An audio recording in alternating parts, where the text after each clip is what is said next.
Vamos a desarrollar un ejercicio de régimen simple de tributación proyectado.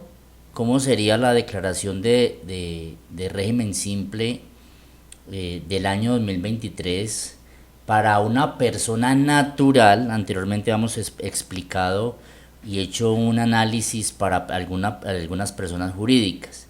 En este caso vamos a enfocarnos en una actividad económica especial. Vamos a referirnos al servicio de transporte de carga terrestre, porque hemos considerado que allí hay un gran volumen de contribuyentes y es importante evaluar si les es conveniente trasladarse o no. Quizás para muchos no va a ser conveniente porque primero, la estructura de depuración en el formulario 10 para las personas naturales es muy diferente a la estructura de depuración del formulario 110 para personas jurídicas. Entonces vamos a mirar, ya tengo un ejercicio planteado, proyectado a lo que sería la declaración de renta, pero en el simple. Entonces, algunas personas que vienen tributando en el régimen ordinario van a querer hacer la evaluación. Recordemos que tenemos tiempo todavía hasta el 28 de febrero o hasta el último día hábil del mes de febrero para inscribirse en el régimen simple, para actualizar el RUT y cambiar esa responsabilidad. Aquí tenemos entonces como persona natural un servicio de transporte terrestre de carga que obedece a la actividad económica 4923. Asumamos que se encuentra en el departamento de Antioquia, municipio de Medellín, y vamos a asumir que los servicios de transporte han salido o salen todos desde Medellín hacia otras partes del país únicamente para efectos del ejercicio. Recordemos que por principio de territorialidad, y esto lo aclaró la ley 1819 del año 2016 en su artículo 343, cuando se considera el ingreso percibido en un municipio determinado. Depende de dónde sea despachada la mercancía que va a ser transportada. ¿Ok? Entonces esto han sido muy enfáticos en muchas ocasiones sobre este tema del principio de territorialidad. En este caso utilizamos una tarifa ICA consolidada de 10 por 1000. ¿De dónde sacamos las tarifas ICA consolidadas? Recordemos que en el micrositio de la DIAN de régimen simple, en el link de municipios, ahí vamos a encontrar todos los acuerdos municipales, los acuerdos de los consejos municipales, y allí vamos a encontrar las tarifas de acuerdo a la actividad económica, de acuerdo al sector económico, de acuerdo al grupo. Y recordemos también que los grupos fueron que venimos entendiendo y clasificados en el artículo 908 del Estatuto Tributario. Con la reforma tributaria fueron reclasificados esos grupos en su orden. Por ejemplo, en esta actividad económica de transporte, recordemos que anteriormente o hasta el año 2022 estaban clasificados en un grupo 4 y ahora los tenemos en grupo 3.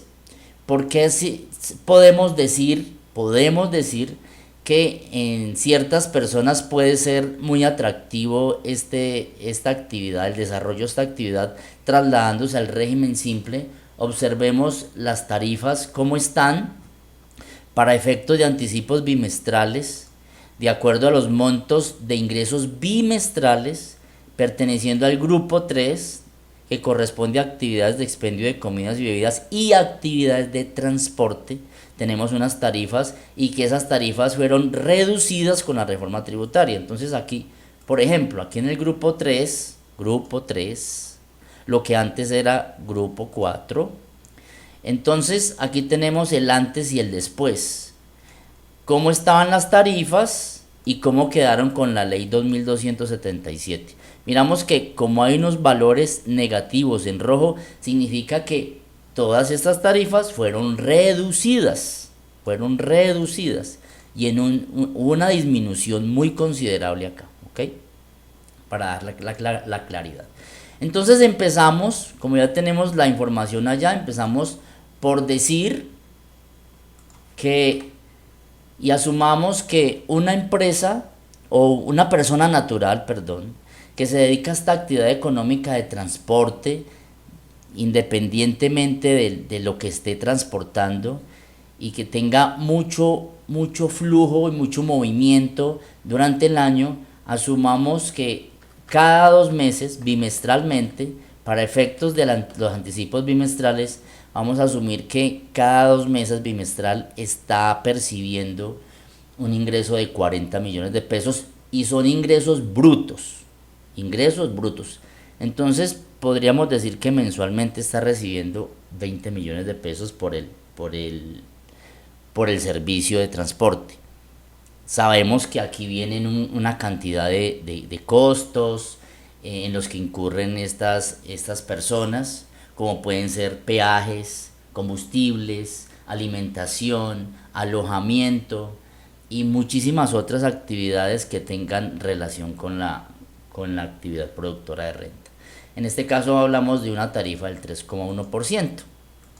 Y aquí yo quiero hacer un paréntesis. Si vamos a hacer un comparativo de lo que sería el régimen ordinario, es decir, tributando en el formulario 210 versus el régimen simple, tributando y haciendo los anticipos bimestrales y presentando una declaración anual consolidada, importante tener en cuenta que quizás algunas personas se han convertido en facturadores electrónicos precisamente para poder tener la información de la mano y poder descargar la información de la factura electrónica que le han generado en sus compras, para poder elaborar documentos soportes cuando gasten o compren a personas no obligadas a facturar, y quizás estas personas puedan deducirse mucho más cosas de lo que podrían deducirse otras personas. A pesar de ello, hemos evidenciado que algunos contribuyentes se llevan costos que, a pesar de haber sido reales, no tienen los soportes válidos que establece la norma para poderlos tomar como deducción, y quizás en algunos casos no les genere impuesto de renta o en algunos otros les genere saldo a favor. Este tema de poderse llevar o no llevar, si están de acuerdo a la norma o no, ya ese inconveniente podría estarse eliminando en el régimen simple, porque en el régimen simple no se llevan costos ni deducciones, se llevan unas tarifas más bajitas, pues precisamente porque se practica sobre un monto más alto. Entonces aquí estamos asumiendo 40 millones. Asimismo, de lo que sí podemos tomarnos acá, en ingresos no grabados, ingresos no constitutivos de renta, lo que haría esa persona natural de aportes a la planilla pila como independiente, digamos que cotice en la planilla Y de independientes y no en la planilla E. Asumiendo entonces estos gastos o estos pagos por aportes a la seguridad social, en salud, en pensión y en riesgos profesionales, por la periodicidad de 2 meses también. Observamos quizás una tarifa alta en ARL, porque esta actividad económica tiene la calificación de las ARLs como el grupo de riesgo más alto. ¿Sí? Miramos entonces que aquí nos genera por el bimestre un ingreso no constitutivo de renta de 1.060.000. Esto tiene una incidencia en el anticipo bimestral, toda vez que me estoy tomando mi aporte al sistema general de pensiones como un ingreso no constitutivo de renta, pero como soy yo mismo el que estoy conduciendo, el que estoy desarrollando la actividad, entonces no voy a poderme llevar ningún descuento tributario por aporte al sistema general de pensiones a cargo del empleador, porque son los aportes que haga de los empleados que tenga contratados por contrato laboral. Entonces en este caso no aplicaría.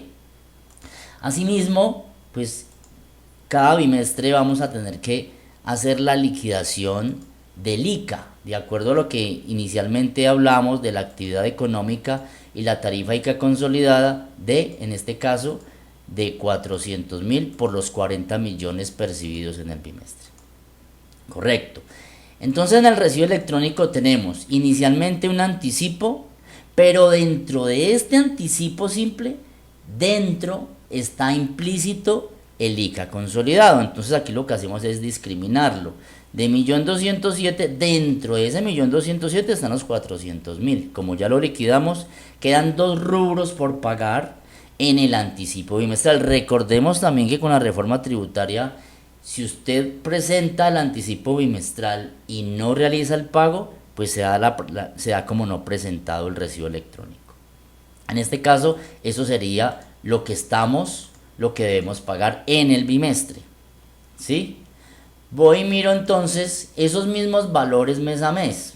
Para efectos de agilizar la explicación, ya tenemos, digamos que esos mismos valores mes a mes, encontrando un acumulado. Estos valores acumulados y pagados, podemos decir que en el año que pagó de anticipos, pagó 4.842.000 por anticipo simple y 2.400.000 por anticipo ICA, que se le paga a la DIAN, y la DIAN se encarga de distribuirle a los municipios.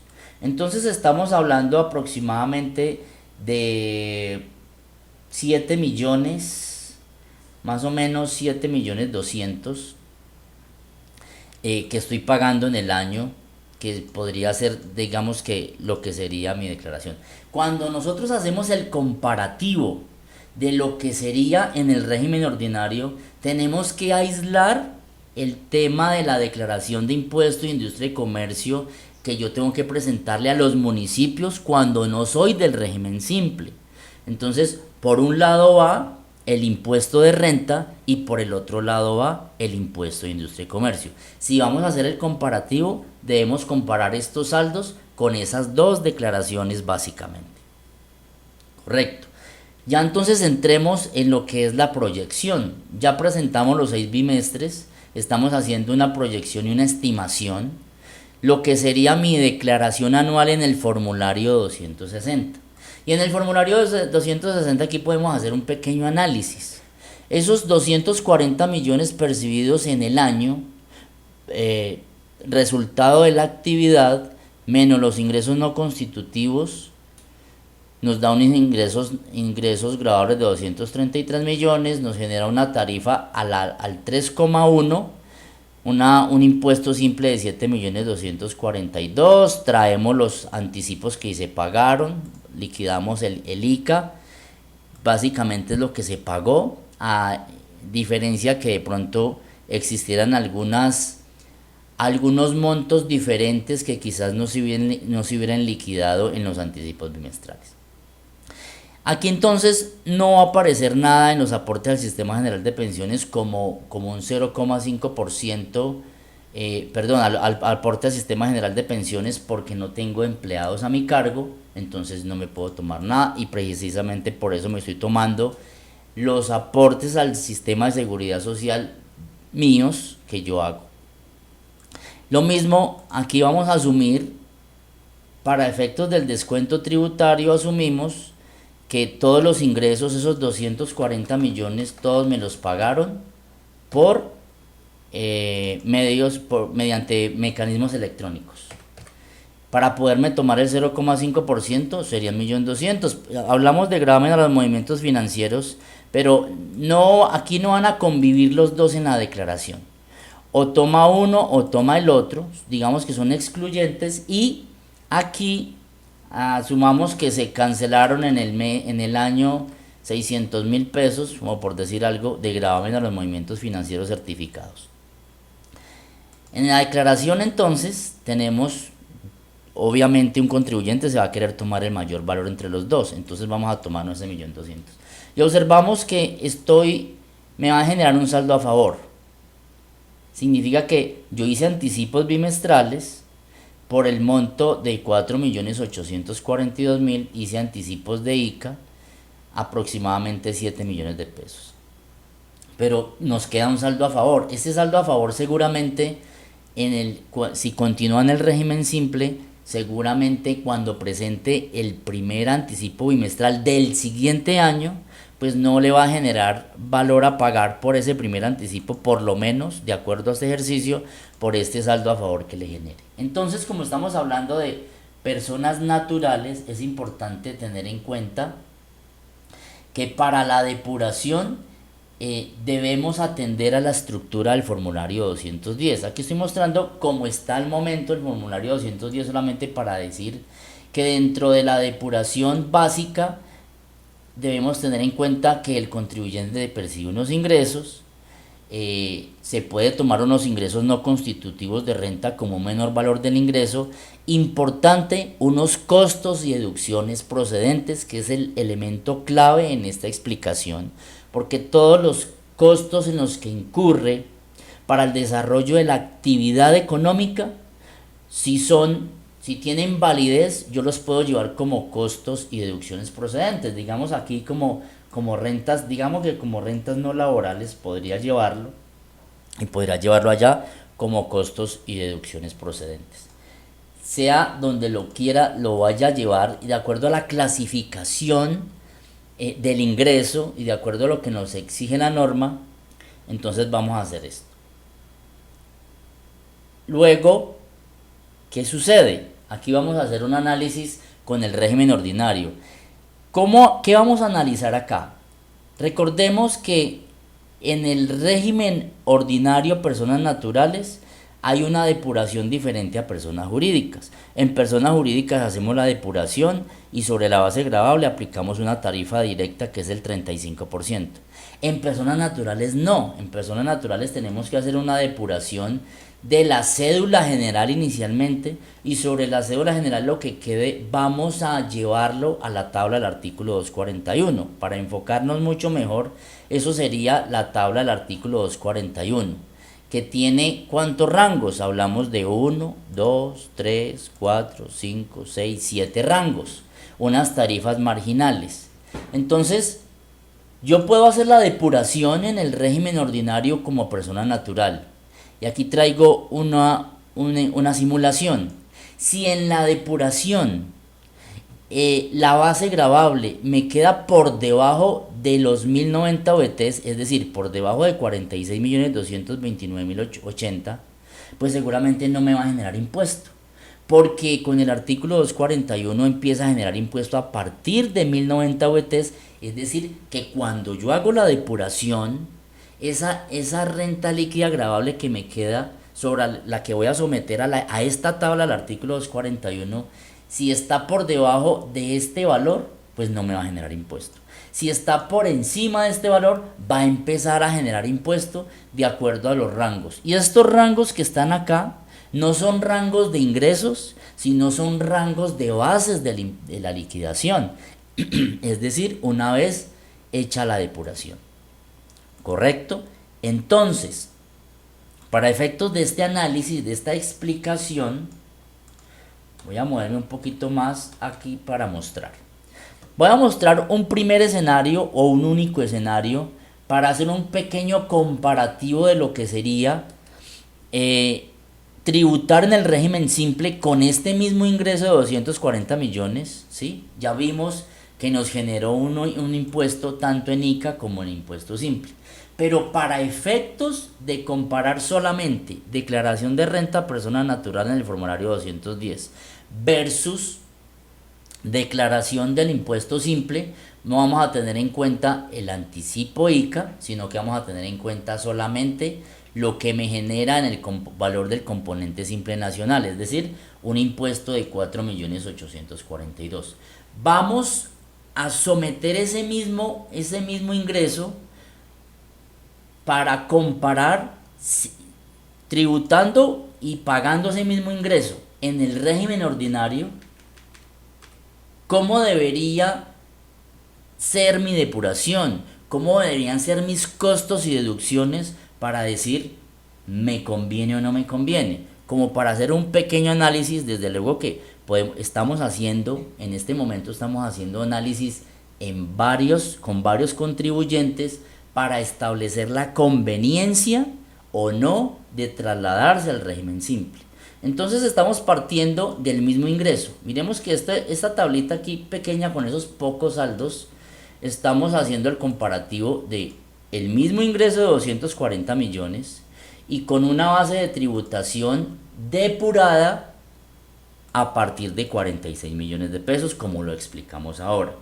Debemos entender que esos mismos debería generarme en la cédula general una renta líquida gravable de 71.713.000 para que con esa tarifa marginal me generara ese mismo impuesto que me generó en el simple, 4.842.000.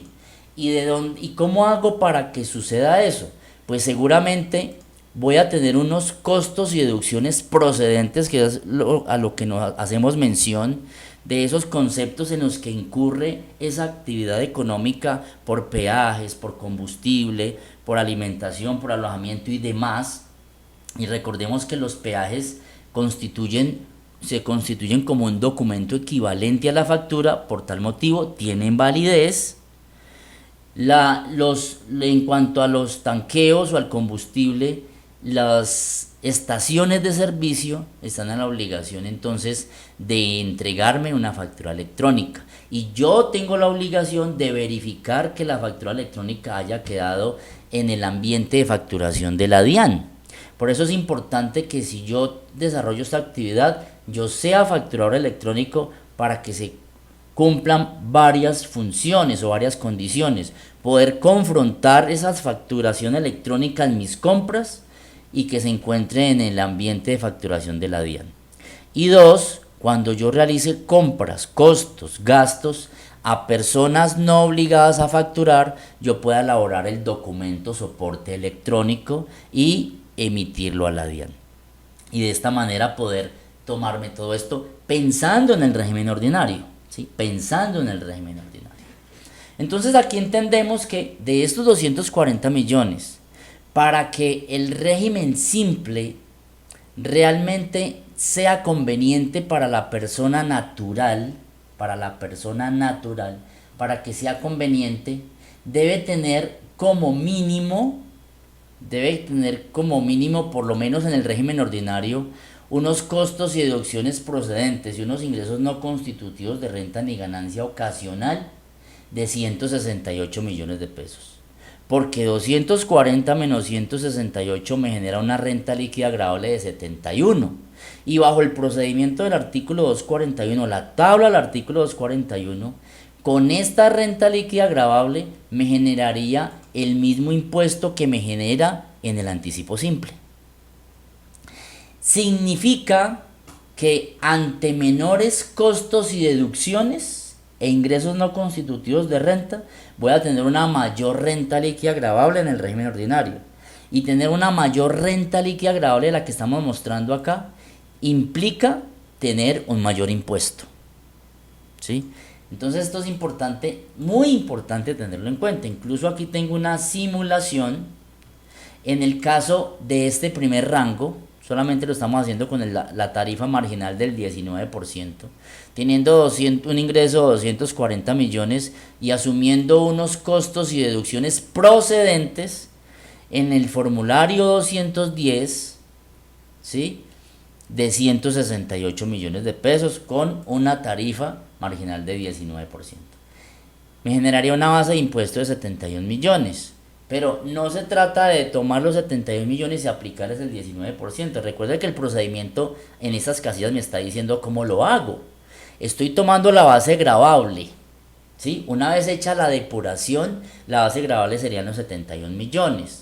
Le resto, de acuerdo al rango, le resto las VTs, que serían 1090 VTs, es decir, le resto los 46.229.000 y me queda un excedente. Y sobre ese excedente lo multiplicamos por el 19%, generándome un impuesto de 4.842.000. Preguntarán, ¿Y por qué lo está haciendo solamente con ingresos no constitutivos de renta y costos y deducciones procedentes, teniendo en cuenta que dentro de la estructura del formulario 210 hay otros conceptos que son muy importantes, incluso de limitaciones, como son las rentas exentas y deducciones imputables limitadas?